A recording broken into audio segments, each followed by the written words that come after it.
What's up, everybody? Welcome into another episode of Bulls Latest. Your host, Matt Johnson here. Going to kick off today's show recapping the Bulls' 127-111 victory on Wednesday night at the United Center. The Bulls back in action to start the week. They come out scorching hot in this one and really do not let the foot off the gas the entire way. That strong fourth quarter finish, something we've been looking for as Bulls fans.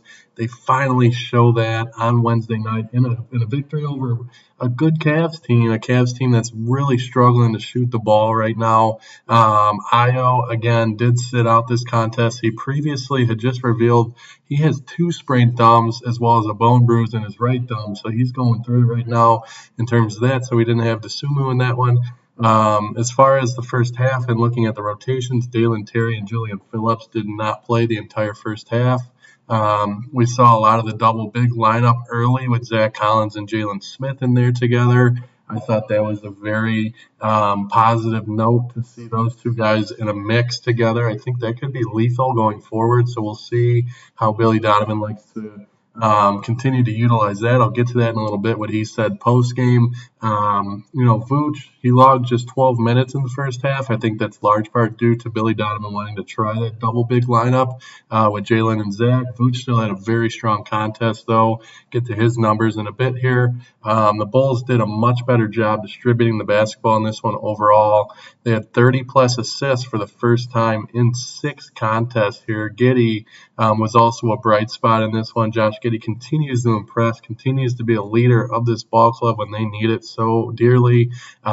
He logged his 6th triple-double on the season, had 23 points, 11 assists, and 10 rebounds in this one. He had 7 triple-doubles all of last year, so he's already right on the brink of tying that mark, which is awesome to see.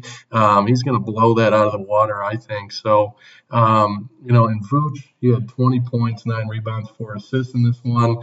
This is the best I've seen Vooch look the entire month of December. I'm sure you guys can agree. Let me know what you think in the comments, but I think this was Vooch's best performance so far this month. I think he showed a lot of positivity in terms of his game in this one. He was flying all over the place.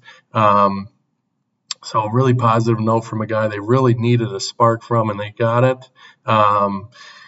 Overall, though, looking at this Bulls team statistics, like with the shooting edge there, they shot a season-high 56.2% from the field. That's great to see the Bulls shooting the ball well in this one. That's what they're going to need to beat these better teams and really to beat anybody. The Bulls have really struggled at times to shoot the ball consistently.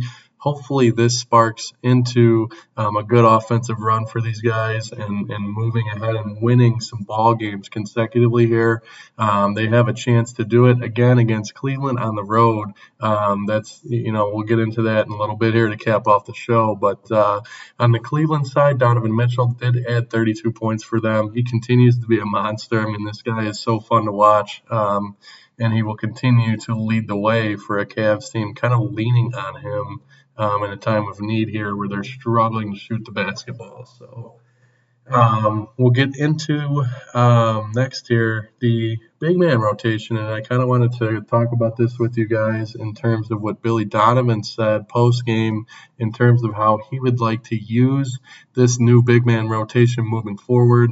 Obviously, you guys saw Zach Collins replace Vooch earlier than usual in the first and the third, and then Collins paired with Jalen Smith for stretches. With a fuller roster, there will be an element of sacrifice for minutes. I think we're seeing that with Vooch, and that's I looked at it a week or so back, and I said, why is Vooch kind of getting his minutes cut? And this makes a lot more sense. Billy Donovan wanting to utilize all his bigs, and he really does see that combo of Zach Collins and Jalen Smith as one that could be lethal. So we'll continue to monitor that. I think that could be something in which can really help this team moving forward. And then you get the spark from Vooch. You got 3 guys contributing at a high level there at that position. So we'll see how that goes and how that goes down the road here. But I'm very encouraged by what I saw from the combination of Zach Collins and Jalen Smith with the with the punch that Vooch brought, I mean, this could be a really fun thing to watch if it continues to work like it did tonight. So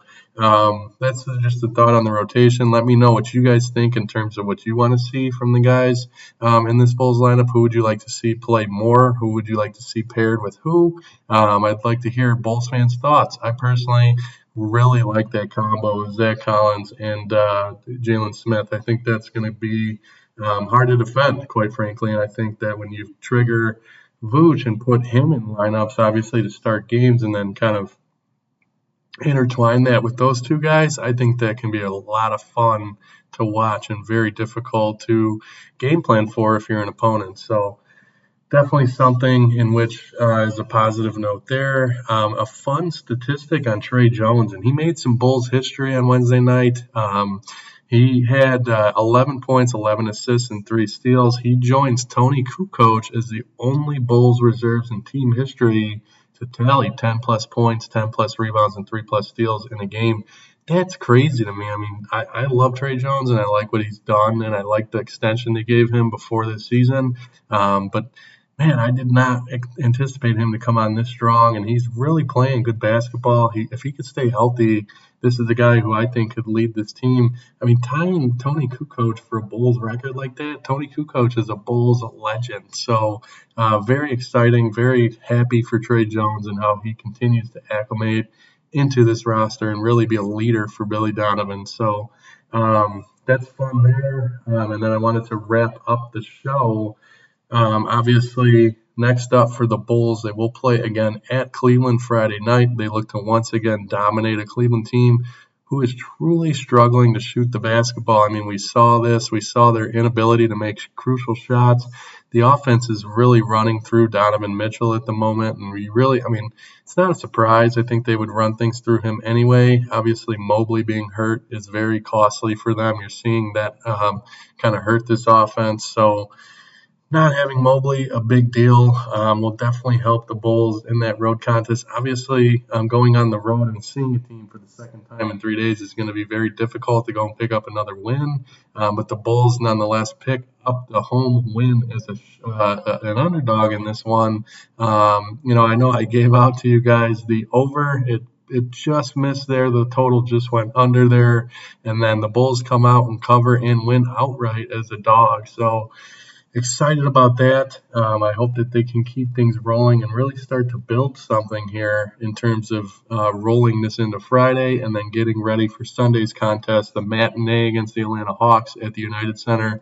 Again, that's a 2:30 tip on Sunday. So up next, we got the Cleveland Cavaliers once again. Look to keep rolling here. What a way to start the week. If you're a Bulls fan, got to be encouraged with what you saw at the United Center on Wednesday night. I certainly am. So let me know in the comments what you guys think of the Bulls rotation. How excited are you guys about Tre Jones and what he's brought to the table? I want to thank you guys again for joining me on another episode of Bulls Latest. Everyone have a good one, and we will see you next time.